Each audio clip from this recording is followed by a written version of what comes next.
Good morning. I am Dr. Suhas Kulkarni, Associate Professor from Department of Pediatrics, Dr. D.Y. Patil Medical College, Kolhapur. Today I will be talking on wheezing in children who are less than 5 years. Wheezing is a common problem in pediatric children who are less than 5 years. Wheezing, by definition, is a prolonged high-pitched musical respiratory sound of varying intensity, but mostly during expiration due to narrowing of smaller intrathoracic airways due to bronchospasm, swelling of the mucosa, and excessive secretions or inhaled foreign bodies. Recurrent wheezing in children is very common, but it is a heterogeneous group and it has multiple causes. The group has been divided into different phenotypes. The various causes of wheezing in children are viral infection, gastroesophageal reflux, inhaled foreign bodies, immune deficiency, cystic fibrosis, airway malacia, aspiration syndrome, cardiac anomalies causing electrolyte shunt, and primary severe dyskinesia. So to differentiate between all these causes, one has to examine the child very carefully and take a history. If the child is having failure to thrive, anemia, clubbing, upper respiratory tract signs such as stridor, ear discharge, asymmetry of the chest wall, and bony anomalies, repetitions, persistent tachypnea or cyanosis, unilateral or localized wheeze, or neurological impairment causing recurrent aspirations. If this sort of a history or examination is present, then one has to investigate further because this is a atypical wheezing which is not a routine one. Today we are going to talk about the typical wheeze which is not associated with all these complicated problems. So viral infection remains one of the most important cause of wheezing in children under 5. So in recent study in India, virus isolation was done by throat and nasal swabs and was subjected to real-time PCR. In 28.5% cases, viral isolation was possible and the diagnosis was pneumonia, cases, bronchiolitis, episodic wheeze, multi-trigger wheeze in 6 cases. So RSV was the most common, parainfluenza virus 1 to 3, wherein 20%, human rotavirus 10%, and rhinovirus 5%, and mixed infection was found in 30%. So one can see that the viral infection has a substantial part in typical wheezing. The assessment of the second important thing is assessment of pulmonary function, which is not done routinely. Like viral, we are not isolating viruses when we are actually treating the cases. But we should be aware that viral it depends on the virus which is actually causing the infection. Second important thing, when we are doing the assessment of a child with wheeze work, most of the studies on the under 5 is like the objective data of assessment of lung function. The spirometry is the gold standard of pulmonary function but cannot be done in children who are less than 6 years. In the age group of 3 to 6 years, impulse oscillometry can be carried out effortlessly in cooperative children as it requires a child to breathe normally into a mouthpiece for a short period of time. So it is very easy for the children to do the impulse oscillometry. The impulse oscillometry actually measures the respiratory impedance, which is a total of resistance and reactance measured over range of frequencies. These parameters give an objective evidence to the wheeze, with the amount of the bronchospasm or the exact nature of the wheeze, and when the child is subjected to various treatment, it can be objectively found out whether he is responding properly or not. So this impulse oscillometry actually measures at the resistance at 5 Hz, represents the total airway resistance, and at 20 Hz represents the resistance of large airways. So subtracting R20 from R5, that is R5 minus R20, gives rise to the actual resistance of the patient.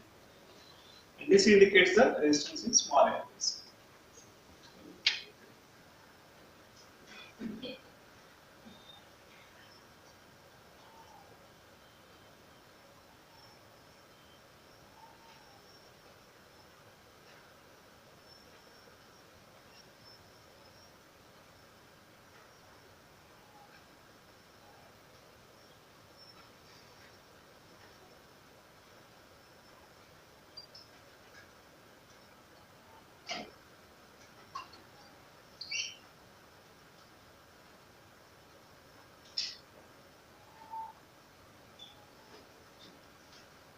So even the small children can perform this maneuver on this machine, which can actually measure the airway resistance directly.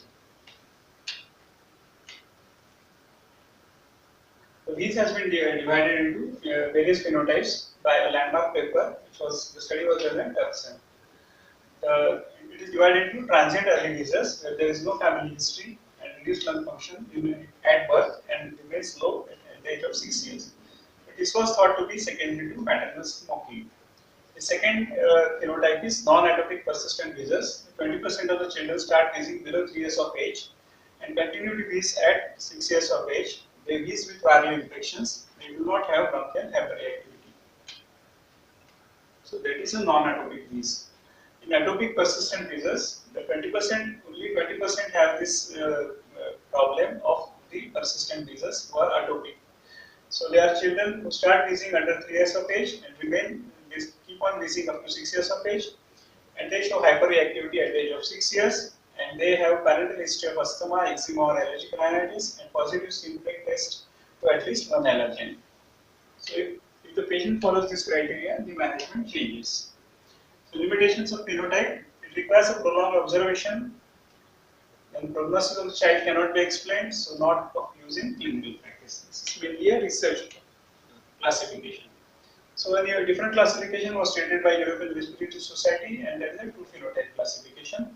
Episodic viral wheeze, children wheeze with viral episodes but are normal in between, and the multi-trigger wheeze with viral episodes but also in between they were wheezing. And they had symptoms like nocturnal cough, nocturnal wheeze.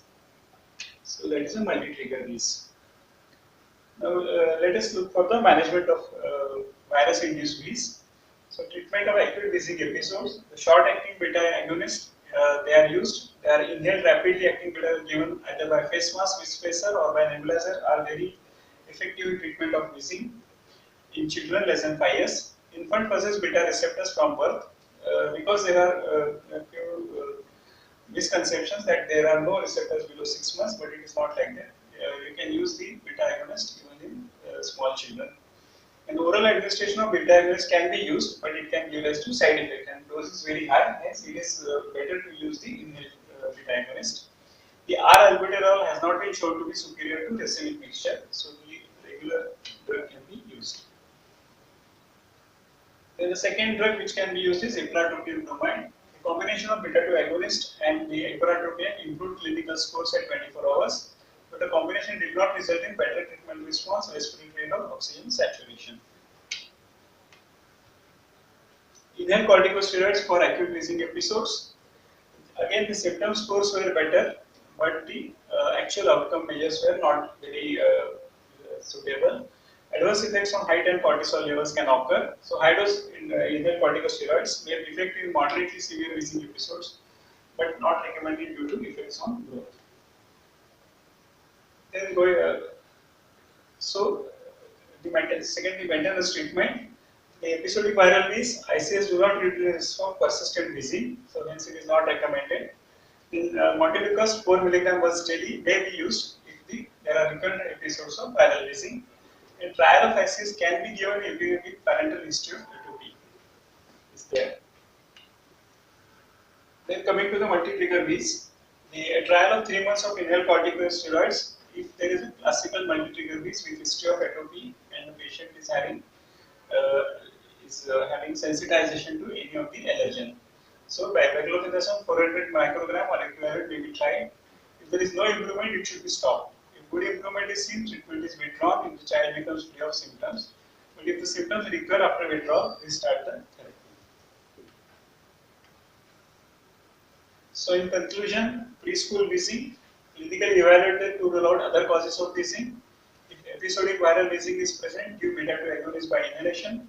If multi-trigger wheeze is present, a trial of inhaled corticosteroids can be given. But if no effect is observed, it should be stopped.